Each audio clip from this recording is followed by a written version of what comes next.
여호수아 10장 6절.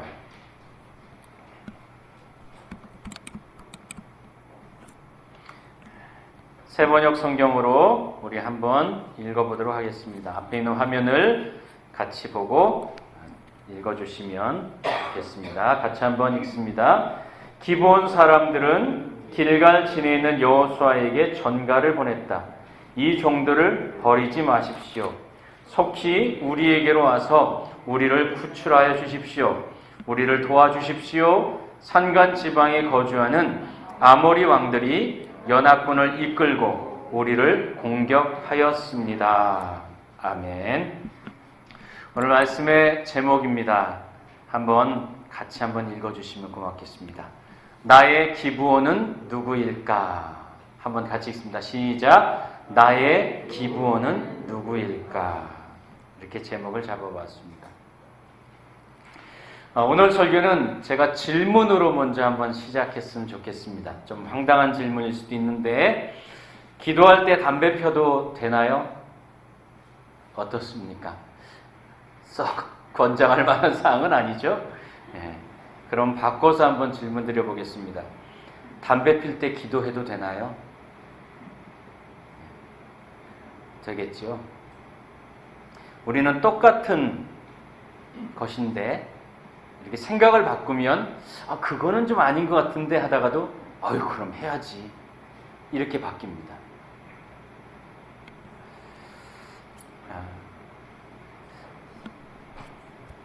다만 그것이 불편한 누군가를 위해 배려할 것인가 아닌가의 문제이지, 그것이 옳은 것이냐 틀린 것이냐 선이냐 악이냐가 아닐 때가 훨씬 더 많다는 얘기입니다. 돈도 비슷합니다. 그리고 어떤 힘도 마찬가지입니다. 그것 자체가 악이 아닙니다. 돈을 악이라고 말하느냐? 아니요, 그렇지 않습니다. 성경은 돈에 대한 이야기를 엄청나게 많이 합니다. 물론 어느 때에는 악의 근원인 것처럼 얘기하기도 하지만, 돈이나 힘과 같은 것은 그 자체는 중립적인 존재입니다. 선도 아니고 악도 아닙니다. 그냥 돈일 뿐이고 힘일 뿐이에요. 그것을 사용하는 누군가가 어떤 영향을 주느냐에 따라서 그것이 선이 될 수도 있고 악이 될 수도 있는 겁니다. 그래서 그리스도인은 돈을 어떻게 써야 되느냐? 잘 써야 된다, 그렇게 말합니다. 제가 이런 이야기를 하는 이유는 오늘 본문하고도 이 이야기가 관련이 되어 있기 때문에 그래요. 오늘 본문의 스토리는 이렇습니다. 본격적인 가나안 전쟁이 시작됩니다. 물론 여리고성 싸움이나 아이성 싸움이나 여리고 아이성 이런 싸움이 가나안 전쟁이었지만, 이제 본격적으로 확전이 되는 거죠. 기브온 족속이 배신했습니다. 배신자 기브온을 정벌하기 위해서 5 족속이 연합을 합니다. 5 왕이 연합을 해서 기브온을 이제 쳐들어가는 겁니다. 그래서 기브온이 이 소식을 듣고 이스라엘 여호수아에게 전가를 보내서 도움을 요청합니다. 살려달라, 도와달라, 우리를 버리지 말라.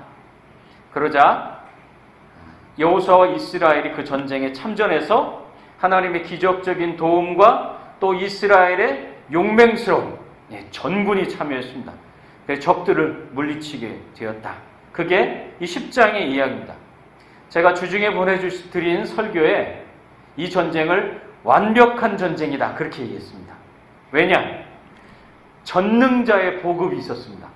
하나님이 아주 전폭적으로, 읽다 보시면 하나님이 사람의 목소리를 이처럼 들어주신 적이 없다, 그렇게 했었습니다. 물론 이 가나안 세대들이 볼 때 그런 것이겠죠.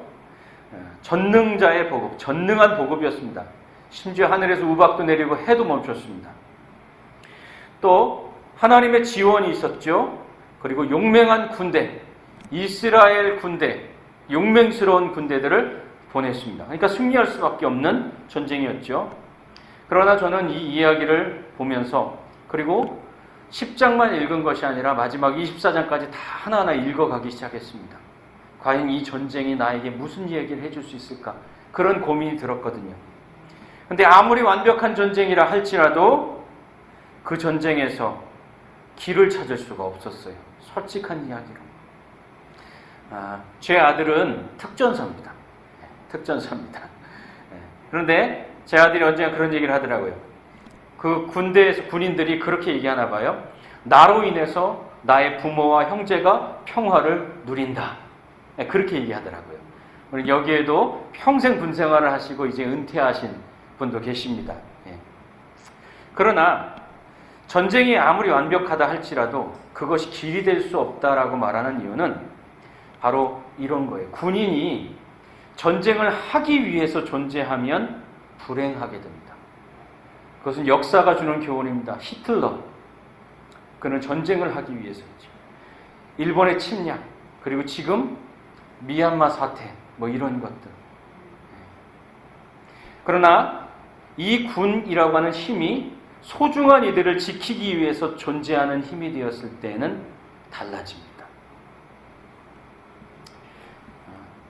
결론은 완벽한 전쟁에서도 길을 찾을 수 없었다. 아무리 완벽하게 전쟁에 승리했어도 길을 찾지 못하겠다. 물론 얻을 수 있는 교훈이 있어요. 하나님과 함께하는 사람들을 하나님은 함께 해주신다. 이 정도 교훈은 얻을 수 있는 것 같았어요. 그런데 그 교훈이 꼭 전쟁을 해야지만 얻을 수 있는 교훈입니까? 꼭 전쟁을 해야지만 하나님이 함께 하신다라는 것을 느끼고 깨달을 수 있는 건가요? 그 잔인하고 불행한 전쟁을요? 아무리 완벽한 전쟁이라 할지라도 그것이 우리에게 길을 주지 못한다.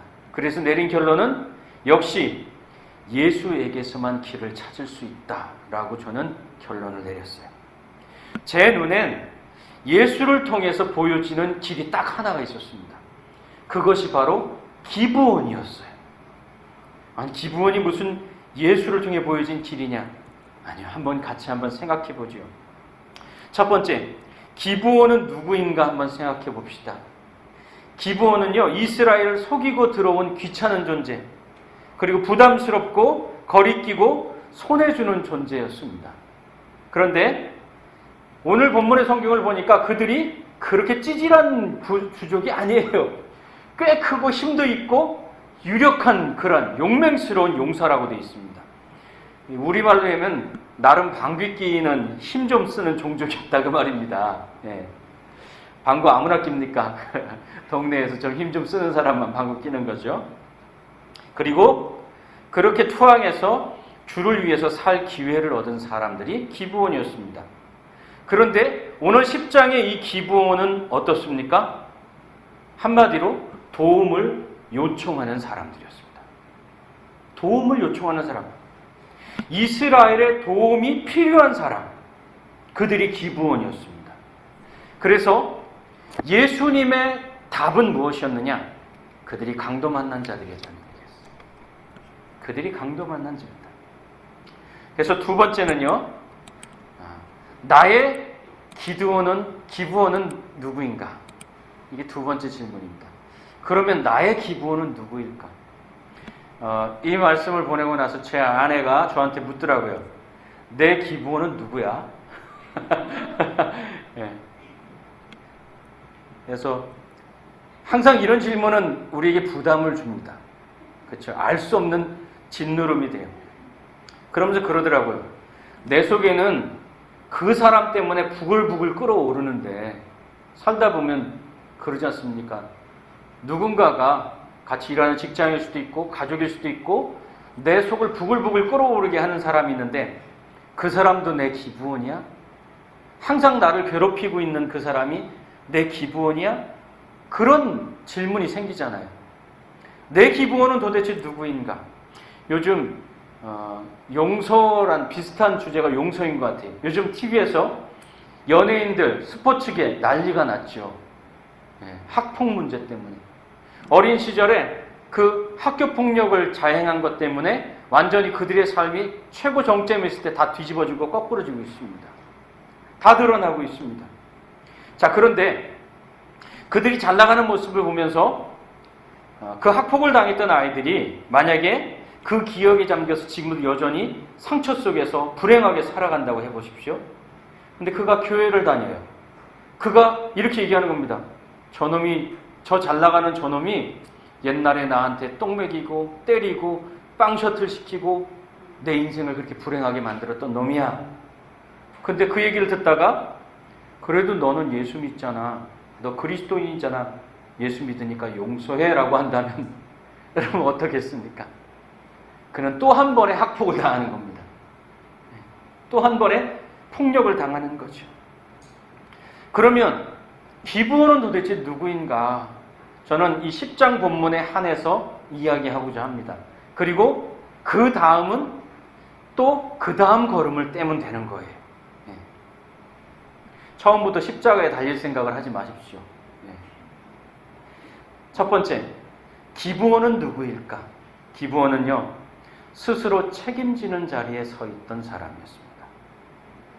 기브온은 사람과 하나님을 위해서 수고하는 삶을 받았습니다. 그것이 넉넉하지 않았을 겁니다. 사람과 하나님을 위해서 수고하는 것이 그냥 쉬운 게 아닙니다. 그 말은 무슨 말이냐? 그들은 변했다는 겁니다. 우리말로 얘기하면 회개했다는 얘기입니다. 그것이 없으면, 변하고 회개함이 없으면 그들은 기브온이 아니고 가나안이에요. 기브온은 어떤 사람이냐? 변화하려는 사람이에요. 스스로 책임지려고 하는 사람이에요. 내 주변에 널린 불편한 사람들이 있습니다. 그들은 언제든 기브온이 될 수 있는 사람들입니다. 하지만 그들은 아직 기브온이 아닐 수도 있어요. 왜 그 구분이 필요한지 아십니까? 좀 이기적이라고 생각될 수 있지만 여러분도 살아야 되기 때문에 그래요. 신약 성경에 돼지에게 던져진 진주 이야기가 있습니다. 돼지에게 소중한 진주를 던졌더니, 그것을 주었더니 그것을 발로 밟아서 똥시군창에다가 다 파묻어 버렸습니다. 밟아서. 돼지는 진주를 귀한 줄 모릅니다.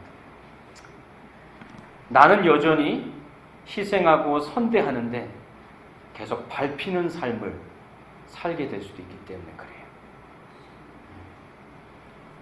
그것이 물론 고결한 삶일 수 있습니다. 박수받는 삶일 수도 있습니다.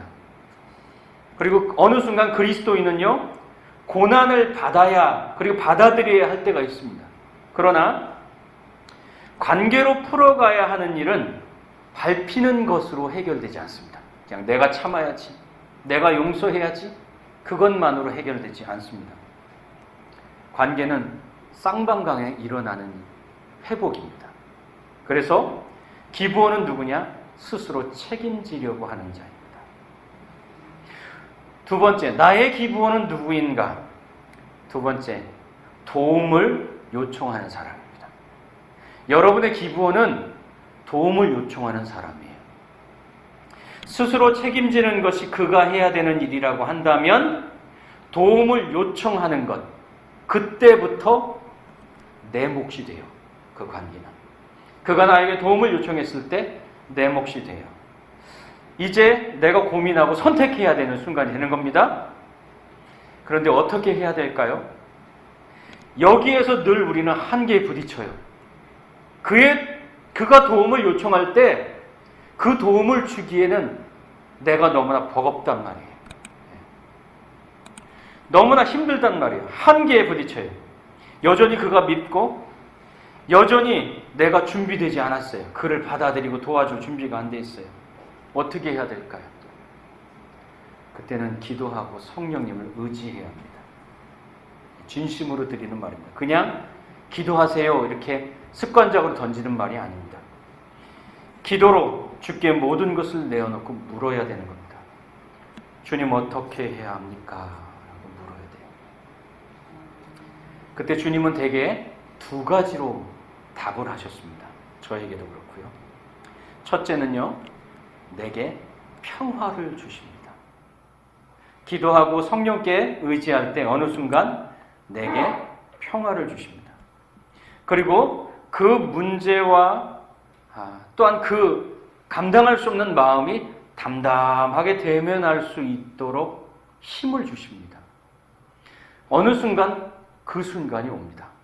그거는 어떠한 논리나 사람이 어떤 이게 공식이다라고 얘기하는 그런 게 아닙니다. 이것이 중요한 이유는 뭐냐? 모든 갈등은 감정이 가장 큰 장애물입니다. 억울함, 분노, 미움, 죽이고 싶은 마음, 이런 마음이 이 안에서 용솟음치고 칼춤을 출 때는요, 감당할 수가 없습니다.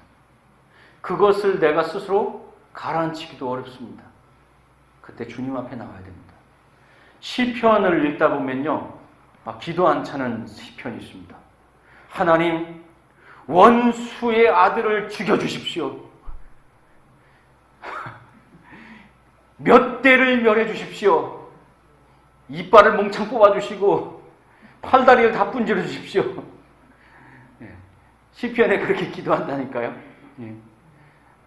그의 아들은 어떻게 되게 해주시고 그의 딸은 어떻게 되게 해주시고 그는 어떻게 되게 확 불이 나게 해주십시오. 막 이렇게 되어 있습니다. 제가 현대적인 언어로 좀 바꿨습니다. 그렇게 하고 있습니다. 그런데요, 놀라운 것은 그 시편이 뒤로 가면 달라져요. 그의 모든 분노와 요동치던 감정들이 가라앉아서 달라져 있어요. 그리고 하나님께 감사하는 기도로 바뀝니다. 감정이 잔잔해지면 훨씬 쉽게 문제에 접근하게 되고 해결할 수 있게 됩니다. 그래서 기도해야 되죠. 두 번째, 기도하면 그는 여전히 하나도 안 변하고 여전히 뻔뻔하고 여전히 개선의 여지가 1도 없어도 그 앞에서 우는 어린아이처럼 서 있는 나를 안아주십니다. 기도할 때. 그와 상관없이 나를 사랑해 주십니다. 그래서 기도해야 합니다. 이런 과정과 정리가 없이 그냥 하나님이 원수까지 사랑하라고 하셨어. 오른뺨 때리면 왼뺨 대라고 하셨어. 내 의지와 율법적인 규칙을 따라서 선택해버리면 자학적인 신앙이 되어버립니다. 나를 괴롭히고 불행하게 만들면서 잘하고 있는 거야 라고 만족하기 시작하는 거죠. 내가 십자가를 지고 있는 거야 라고 생각합니다. 다른 사람들은 네 행동 너무나 훌륭해라고 은혜 받았으라고 손가락을 올리며 칭찬하죠. 그러나 나는 계속 불행해지고 그 안에서 죽어가고 있는 겁니다. 스스로 자기 암시하는 거예요. 나는 잘하고 있는 거, 나는 잘하고 있는 거. 그런데 감출 수 없는 아픔과 불행함과 죽음의 자리로 나를 내몰죠. 그때는 기도의 자리에서 나를 먼저 도와달라고 주님께 손을 내밀어야 되는 거예요. 그게 순서예요. 원수를 사랑하는 것도 맞고 뺨을 들이대는 것도 맞고 다 맞아요. 그런데 그 전에 먼저 주님 나를 좀 도와주세요라고 하나님 앞에 나와야 되는 거예요. 주님이 먼저 도와주셔야 나도 도울 수 있다고 고백해야 돼요. 주님이 가만히 계시면 과감히 나도 멈춰야 되는 겁니다. 그 자리가 기도의 자리예요. 기도해야만 성령께서 우리에게 알려주셔요. 세 번째,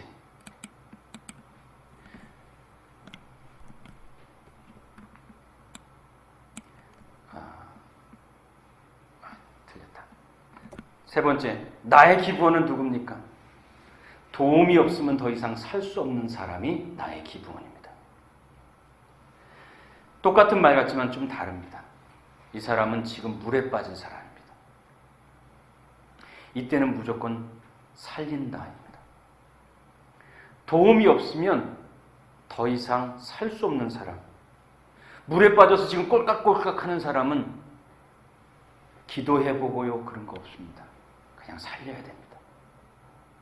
그가 나의 기본입니다. 나의 기부원은 누구인가? 스스로 책임지려고 하는 사람, 도움을 요청하는 사람. 그러나 내가 준비가 안 돼 있다면 기도의 자리에 있어야 됩니다. 하지만 그러나 도움이 없으면 더 이상 살 수 없는 사람이라면 살려야 됩니다. 그때는. 그 다음에 잘못했어. 이렇게 해야 돼. 이렇게 하자. 그럴 수 있지만 살려야 되죠. 예수께서는 강도 만난 자의 이웃이 누구이냐 묻는 서기관에게 강도 만난 자를 돕는 자가 이웃이다 그랬습니다. 바꿔 얘기하면 네가 이웃이 되어주는 그 사람이 네 이웃이다 그 말이죠. 여러분,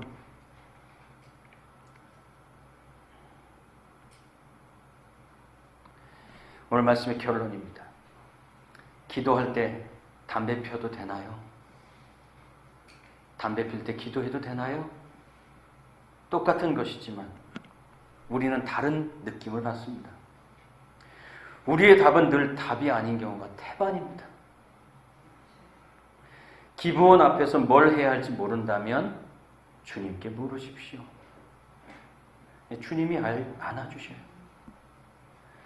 물어보면 주님이 안아주실 겁니다. 그리고 충분히 위로하시면 이제 너도 안아줘라. 그렇게 힘을 주면서 보내실 겁니다.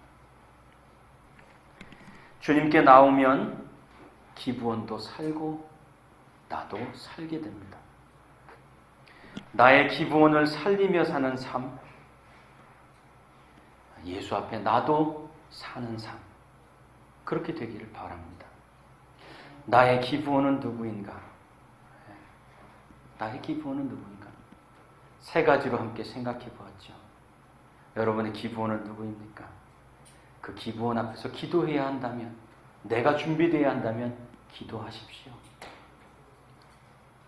그가 변하고 있다면 도와주십시오. 그러나 그가 도움이 없으면 더 이상 살 수 없다면 살리십시오. 우리의 길 대신 예수께서 우리에게 그렇게 말씀하십니다. 네가 강도 만난 자의 이웃이다.